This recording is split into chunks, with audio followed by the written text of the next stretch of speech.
When you create a site, it is automatically private to you. In order to allow anyone else to see it, you need to share the site using the link in the frog bar.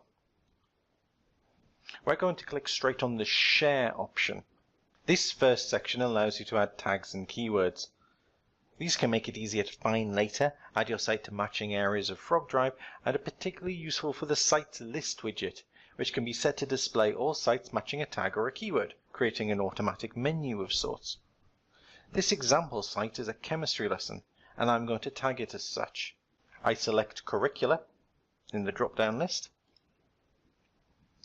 and then I'm going to select Chemistry in the new drop-down that's appeared.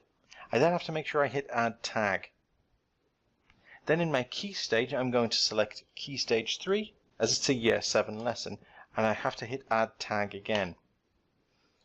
Finally, I'm going to add some relevant keywords. I can type in as many as I like.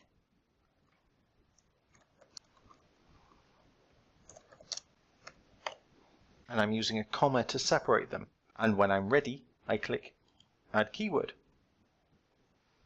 Remember to click the Add buttons each time, otherwise the tags won't be added. If I've added a tag or keyword by mistake, I just click on the X next to the tag in question. When I'm done with tagging, I then click Next. From this screen, I can see my site as private. Clicking on the blue link Change, I have three options here. I've got Private, Public in School, or Public on the Web. Private is useful if I don't want anyone finding it by searching. I can still grant individuals and groups access to this site, and we'll look at that in a moment. Public in School means that any logged-in user with the ability to search can open this site from a link. Parents don't have search. A good example of the differences between private and public in school would be the staff dashboard, which should be private so that students can't find it, but it should be shared with staff, whereas the student dashboard would be public so that everyone can see it.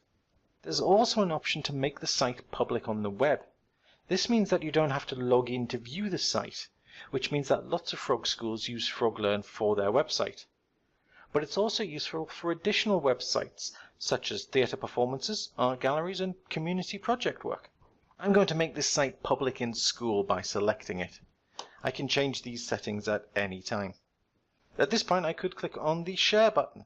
The wizard will close and the site's sharing access and tags updated.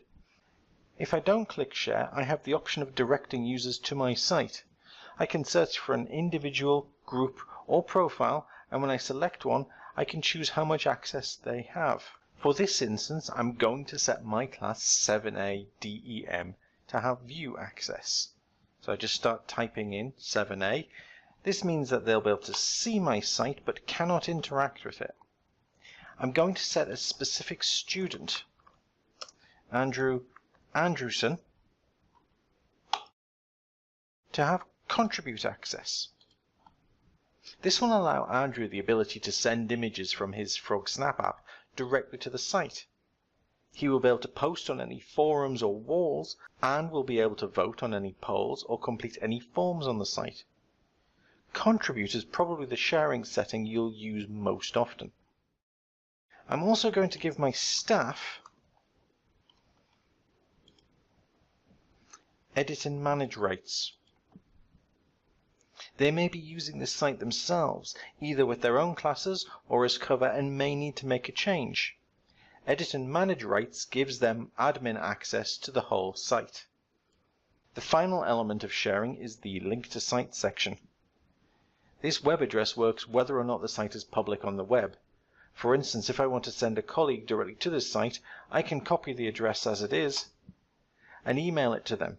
They'll need to be logged into Frog first, but this link will still open the address. It's not exactly human readable though, but I can change that by clicking on the Edit link. Now I can remove the long string of numbers and add in my own link. Frog will run a check to make sure no one else is using it, and if it's safe to use, I simply click Done. I can now copy this address and create a link to it, email it to someone, whatever I wish. Once I'm done, I click the Share button, and Frog takes care of the rest. including sending a frog notification to the individuals to let them know and adding a link to their timeline.